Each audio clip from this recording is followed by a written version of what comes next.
Of course, if there is someone in this house and it is a situation that they really do need to get this individual out, that they cannot simply just leave, this is a situation that could be playing out for several hours in the Seven Oaks neighborhood. I know on the police scanner here, I've been hearing officers attempting to call the individual inside this home with no luck.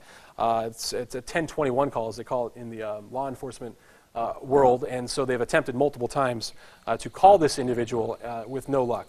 And so, again, unconfirmed, but what we're hearing as a fluid situation is playing out, and what we're hearing on the scanners here is that that they have not been able to reach this person. I'm being told we do have Laura Acevedo back here at the scene, recharged batteries and all, giving us now a clear look at this scene again. Laura, were you able to, in that brief moment there, talk to any neighbors or gather any more information?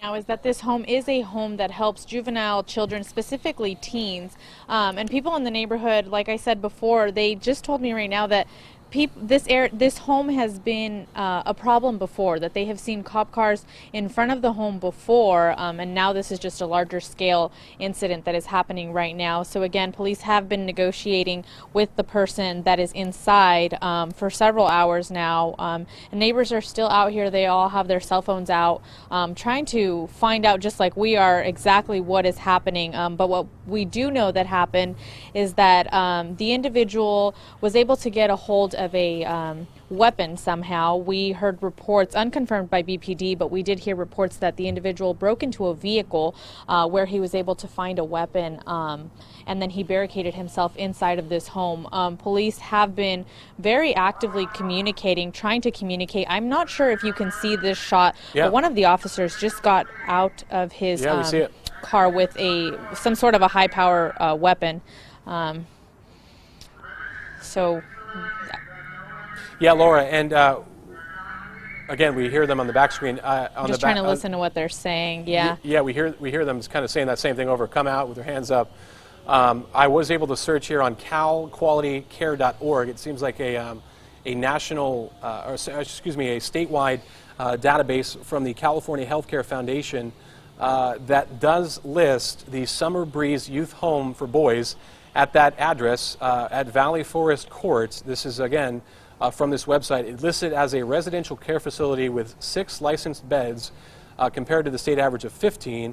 Again, as we hear those sirens coming behind you, Laura, the ownership date is what they're calling it, is of 2010, it appears, that this home may have come into existence in this area.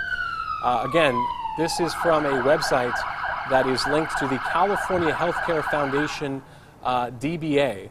And it's a resource for California home care, it seems like, centers. And it has a page that we were able to find through a simple Google search here that shows this is, according to this website, a residential care facility, a licensed one, and it describes it as a youth home for boys. So, Laura, obviously you were talking to people out there who were telling you that, and now at least we can say with some certainty of confidence that it appears that this is the type of facility that they think, and it would give us at least another, at least a glimpse and some kind of certainty that obviously this is a place for kids who are seeking help, for teens perhaps that are seeking help, and it would play into the fact that there could be an individual in there who is disturbed and who is needing help and who is in a situation like you described from neighbors. Yes, Tim, and that's exactly what neighbors have been saying, that the home, kids are always outside of the home hanging out, that people come and pick them up, they go and they come, and what one neighbor told me is that these kids actually come in groups, and then they stay for a certain amount of time, and then they go away. So they're here temporarily, and then they are moved, I don't know if they go to another location, another similar home, but it's not always the same group of kids that are out here. So the lady said that this group of kids was actually pretty quiet. She said her words exactly were, until now. Now that there is this standoff that has now gone for several hours, and police still trying to negotiate with him. They do have weapons drawn. They keep asking him to come outside. Right now they don't have their sirens going, but as you've heard within the last few minutes. It's something that they're doing continuously. That same message, there they go right now, just saying, come outside with your hands up. We're not going anywhere. We need you to come outside. Yeah, Laura, any indication that the SWAT team is now on this scene? No, you know what, Tim? I do not see any SWAT team. I see 2 patrol cars that are right by where I'm standing, where the caution tape is, and then further up there's 2 cars, like an SUV BPD car, and then like the usual cars that we see. But other than that, I have not seen any SWAT teams arriving, and I haven't been able to confirm with BPD if they are headed this way. Yeah, obviously, in some of these situations, there is a lag time between when officers first on scene can get there and when the SWAT team can make it in their equipped fashion with their vehicle, get to that scene. So perhaps that could be coming, and they may be on scene, and you guys, from our vantage point, may not see them. Sometimes they can be in a neighbor's yard, they can be set up on another street, so certainly not out of the realm of possibilities in this situation. Yeah, Tim, and also there are several streets aside from where we're standing that are blocked off. So Canyon Oak Lane, which is the corner that you're seeing right now, to the south, it's blocked off. So neighbors cannot drive north on Canyon Oak Lane onto Forest Court. They cannot make it up this way. So there are several street closures. So there's also police activity on that side. And there's also police activity on Ming Avenue, which is the main street just where the marketplace is. We're right south of the marketplace, so there is very, very heavy police presence. And a lot of neighbors out here just trying to also find out what's going on. And like I said, we haven't received official word from BPD yet. Of course, all of the officers out here are focused on this situation, and so we're just waiting to get official word from them as to what led up to this. Yeah, and obviously, if people are driving past the marketplace or coming into that neighborhood, because you make that left onto Old River from Ming Avenue, and obviously you're going to start to see a pretty heavy police presence. A lot of people probably wondering what's going on, obviously, because this is something you don't normally see in a neighborhood like Hagen Oaks. Yes, and right now you can hear the officers, going on over that intercom again, asking them, the individual inside, to please come outside with their hands up. They're asking him to come out of the front door.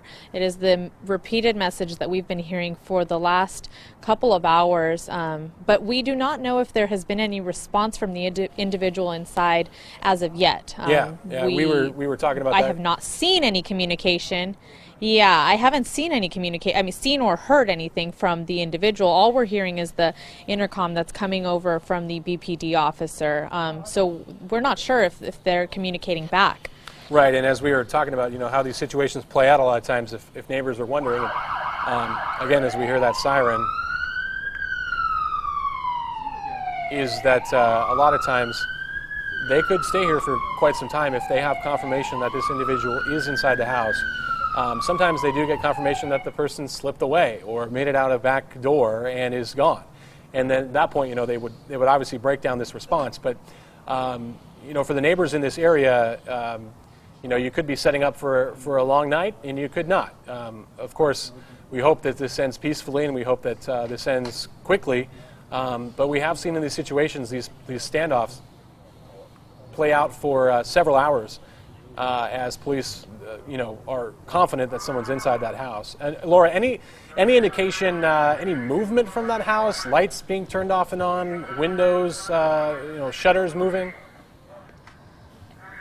No, Tim. The house has been pretty much the same since we arrived, aside from the sun coming down completely. The lights that you're seeing on the house right now are from the BPD officers. We haven't heard anything much other than the intercom and the speaker from the police department asking the suspect to come outside, or the individual, to come outside. We have not seen anything. We haven't seen anybody go in and out of the house. We haven't heard any kind of communication. So right now it appears to be a one-way communication from BPD to the individual that is inside of that home.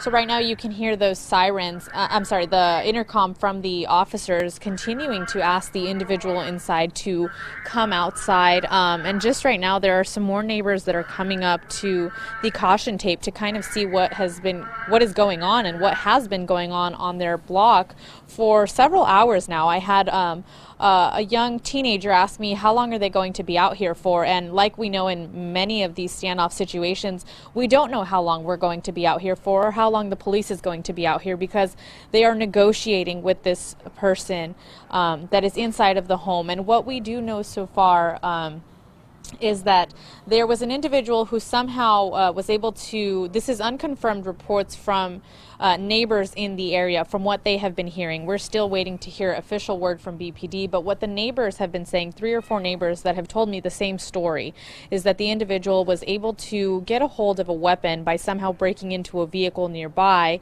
and he was able to make his way over to this house. Tim said that there were reports of a foot chase. We don't know if that's how he was able to get inside this house, and he's been inside that house ever since. So we're just waiting as police negotiate to try to get this individual to come outside. Yeah, and obviously, Laura, for people just joining us, and what neighbors and people on Facebook were telling us is that this, what they believed is to be a youth home for boys, and we were able to confirm based on a search from calqualitycare.org. That's the website we're going off of. Again, it is California describes it as a California Healthcare Foundation. They are listing this Summer Breeze Youth Home for Boys in Bakersfield at a address on Valley Forest Court, and that is right near the marketplace. That's the street. In fact, Laura is on the intersection there, as a home for 6 licensed beds for boys. And so we read more here. There's not much information about the actual house. It's more about the website. It's saying the calquality.care.org website provides data on California residential care facilities, licensing, inspections, citations, complaints. Sounds like a watchdog organization more so than anything about some of these homes or facilities that are set up, and perhaps to answer questions from neighbors wondering, what is this place in my neighborhood? What is this home? So again, we're seeing, according to this website, 6 beds, clients served. It says children, and that's really to the extent that it goes. Gives the address. We're not going to give the exact address, but it is an address on that Valley Forest Court where Laura is. We hear something behind you. Yes, Tim, and neighbors in the area, those are just neighbors that are showing up to see what is going on. Okay. Like I said, this is kind of what everybody's doing right now. They are going in and out of their houses, wondering how long this is going to go for. But one thing that seems pretty consistent is that the neighbors all do know that this home is some sort of a group home, like you were just saying a couple seconds ago, that this home is for young boys. A lady told me that this is a home for teenagers and that they come in groups. They stay for a couple of months temporarily, and then that group leaves and another group comes along. The lady that I spoke to, a neighbor that lives a couple houses down from where I'm standing, told me that this group had actually been a little bit quieter than the other groups. The other groups tended to have a lot of activity, a lot of people coming in and out of the home, but this group was actually kind of quiet. So she says it's a little bit surprising that something like this is going on. And the neighborhood as a whole has told me that it's surprising to have something like this happen in their neighborhood. All this police presence, all of this caution tape, all these patrol vehicles out here is a little bit shocking to this neighborhood, and it has them a little bit on edge. There are some people out here, and there are some kids out here, but there were more kids out here, and earlier they all got sent inside by their parents. So there is some curiosity about what's going on as police continue to negotiate with this individual inside of the home. Yeah, and Laura, if Noe can go into that tight shot, there's an officer drawn with his weapon, right? I mean, he's outside his squad car. It appears I can see his silhouette.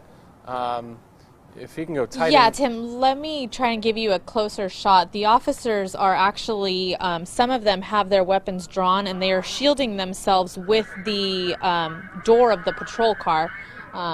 Noe is going to try and get us a little bit closer, but you can see they have weapons drawn, and they're asking him to please come outside from that front door. Yeah, it certainly would indicate that they are confident that someone's, obviously posing a danger right there. They wouldn't be so close. I would imagine if if they knew. It really is interesting to see how close these officers are to this house, given the fact that this individual could be armed. Again, this is without, it looks like, an official SWAT vehicle. This is behind squad cars, and it looks like could be an SUV, Laura, one of the BPD SUVs.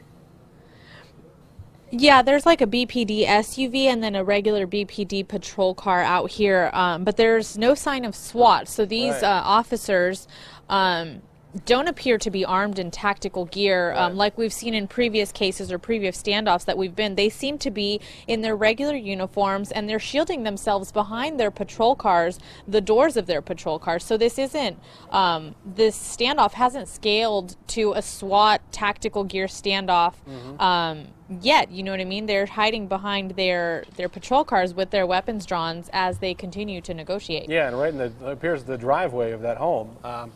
You know, not super concerned about getting close to that house. It is interesting, Laura, just to hear residents in that area who on Wednesday night certainly did not predict that something like this would happen. Again, if you're just joining in with us, this is a standoff playing out live right now in southwest Bakersfield. This is off Valley Forest Court. That's near Ming and Old River. And right across the street from the marketplace, popular destination in Bakersfield, shopping, movie theaters, restaurants. In a nice area, as Laura has touched on, in an area where certainly neighbors would not expect to see and hear the type of police presence that is happening in this area.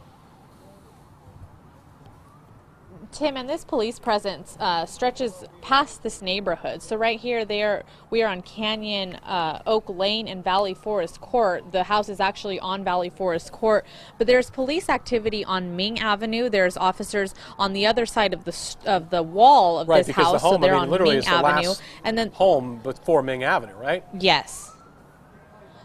Yes. Exactly. And so the home is surrounded. Officers have been telling this person that the home is surrounded. It really is surrounded. There are the last time I drove in, there was 2 officers on the Ming Avenue side of the home, and they were just parked there. And I stopped to grab a bottle of water on my way over here, and the guy at the register was like, "What's going on down the street? We can hear the sirens and the intercom." Yeah, so this is something that is going past this neighborhood. You know, at the marketplace, the location I stopped was at the marketplace, and they said, "What's going on? We can hear it."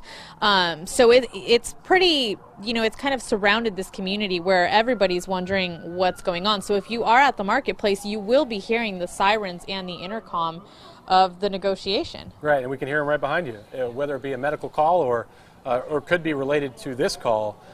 Certainly there has been a flurry of activity in this neighborhood that normally would be quiet on a Wednesday evening as families are home preparing for another work day and school day. This is playing out in their neighborhood. Again, a home that we have been able to, with the help of neighbors and with an online search, to figure out this is a youth home for boys, a residential care facility licensed for 6 beds, as Laura described from neighbors there, for troubled youth, kids that are coming through, change out the clientele every few months or weeks, as she was saying. Worth noting, too, on police, on their channel that they speak on, there is still a code response, meaning code 33, which is lights and sirens, or a prompted quick response to the scene, is still out over their police channel. So police certainly not backing down their response from this situation. That now, Laura, how many hours are we into this? Tim, it's been at least 2 hours. I don't have an exact time when the call came out, but we've been out here for at least a good two and a half hours almost. Yeah, so police obviously not showing any signs of moving out of this area. And as Laura hinted to, you may be seeing a response or a traffic issue on Ming Avenue if, in fact, we hear police are shutting that area down or have squad cars standing by there. So there of course may be a... Yeah, so there were 2... Go ahead, Laura. Sorry, I didn't mean to talk over you. There were 2 squad cars that were arriving to Ming Avenue. I'm not sure if they were going to block off that street and keep people from passing through, but there is police presence on Ming. So if you are going to be driving, it would be east on Ming. You might even find some slowdown as those officers are, surrounding the back side of the home, which would be the backyard of the home. Right. Right, and we are, again, just standing by. Laura here on, Laura live at the scene, 23 News, Laura Acevedo live there. We are monitoring the situation from our post with access to social media, the police scanner here from the news desk. We are locked in on the channel where police are dealing with this situation. A fluid one, go ahead, Laura. No, I don't know if there's much to be said about this, but it's been quiet for a good couple of minutes. I don't know if you've noticed that, Tim. We haven't had this much silence for quite some time. We haven't heard the sirens and the intercoms, I'd say, for at least 2-3 minutes, and that has been a long time for the time that we've been out here. We've been hearing those sirens and intercoms go off continuously, and right now I'm noticing that I haven't heard them for a couple of minutes. I'm not sure what that means, but the officers are still there with their guns drawn.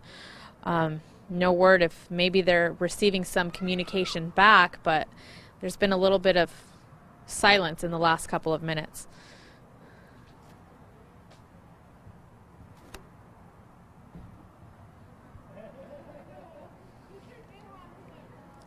So as you can see, the officers still have their weapons drawn, and they've been trying to negotiate with the individual that is inside. If you are just joining us right now, we are on Canyon Oak Lane, just south of Ming Avenue on Valley Forest Court, where officers have been here for about 2 hours negotiating with an individual who is inside of that home and is believed to be armed. We have heard multiple reports from neighbors. We have not heard confirmation from BPD, but we've heard multiple reports from neighbors that say that this started off as some sort of individual who broke into a vehicle and was able to get a hold of a weapon. Once that individual got the weapon, was able to make their way on foot into this home and has since been inside of that home. And officers have been here for 2 hours. They've been telling the individual to please come outside with your hands up, exit the front door. Officers were saying a few minutes ago that we're not going anywhere. They were telling the individual over the intercom that they had a canine. The canine was actually barking, and they put that bark onto the intercom, letting the individual know that there was a canine unit out in front of the home and that the officers were not going anywhere. But as of yet, there has been no response from the individual inside that we know of. We have not heard or seen any type of movement from the home since we've arrived. So officers are still here, and right now they've had their gun drawn for several minutes, but we haven't heard that communication on the intercom or those sirens that we had been hearing continuously. They've kind of stopped for the last couple of minutes. I've noticed they've been gone for 3 or 4 minutes now. I'm not sure what that means, but officers do still have their weapons drawn, Tim. Yeah, and obviously we see that not much has changed, but of course they're holding their post there. As we hear the distant background there, residents who are taking this all in. Yes, Tim, and there are neighbors that are out here, and they have been out here. They're sitting on the sidewalk, just waiting like we are to see how this is all going to end. Everybody's hoping for a peaceful ending to this situation, but neighbors are out here wondering what's going on in their neighborhood. They say that this home has been the area for some problems before. They have seen some patrol vehicles outside of the home in the past, but nothing like what we're seeing right now. Yeah, this is certainly something they're not used to, just given, the area we're talking about. This is Hagen Oaks area. This is a nice area, obviously near the marketplace. Homes nowadays going for $400,000, $500,000 in that area. So certainly not a bad area, so to speak, in terms of where we're talking. It is worth mentioning, we are hearing, Laura, the same the same sentiment from neighbors. Someone's been Facebooking us to our digital team, talking about how they've dealt with some of these people, the issues of these youth. Again, this is from the perspective of people who say that they live in this area. One man saying, "Trust me, not the best bunch in that home." Again, his words. This is someone who's been in touch with our digital team, who is speaking about the individuals who are living in that home. Again, all we can gather is some kind of youth home. We don't want to speculate on the ages. These could be people under 18. They could be people out of foster care above 18. According to our web department, this individual who's talking about this house works nearby. And so, yeah, we don't know who we're dealing with. This could be, we hate to speculate, but this could be someone young. It could be someone, over 18 who's perhaps been in trouble with the law before, or some kind of, based on the descriptions of these individuals who know about what the clients in this home. One guy saying a few of them breaking curfew, shoplifting, etc. Yes, Tim, and a neighbor I spoke to told me that the individuals that come in and out of this home come in temporarily. They stay here for a couple of months, and then that group leaves and another group comes back in. Now, one neighbor did tell me that one of the homes, but she could not point out exactly which one, but one of the homes surrounding the home that is the focus of this standoff right now is actually vacant. And the reason she mentioned that to me was because she said that the kids or the teens or young adults that are sometimes in that home would hang around in the yard of the home that is vacant. She says there's always a lot of activity at that home, people coming in and out, people picking them up, taking them places, bringing them back. So it's a very active home in the neighborhood, and neighbors tell me that it's a home that has had some issues in the past. Laura, is there any way that you could talk to some of these people who have made their way to the scene there? Yeah, let me walk over and see if I can grab any of them to come over. Perfect. While Laura does that, we will update you again. If you're just tuning into this is a SWAT standoff playing out. Excuse me, this is not officially a SWAT standoff. We should correct ourselves. This is a heavily police presence standoff. We have no official confirmation that the SWAT team is actually on scene, as we do see a few officers that do look like they are in some kind of tactical gear, in fact. And that may change the type of presence. We just saw those officers. You can see them with some kind of information on some kind of tool on their helmet. It appeared in the silhouette there. You can see they had high-powered rifles with them as these two individual officers got to the scene here. Again, we haven't got official confirmation from police that the SWAT team is involved, but the outfits and the presence of these officers who literally just walked into our shot may suggest that the SWAT team is somewhere on scene and is now playing a part in this standoff in Southwest Bakersfield. Again, this is happening near the Hagen Oaks in the Hagen Oaks neighborhood, near the marketplace on Valley Forest Court. That is right off Ming and Old River, as the officer is signaling.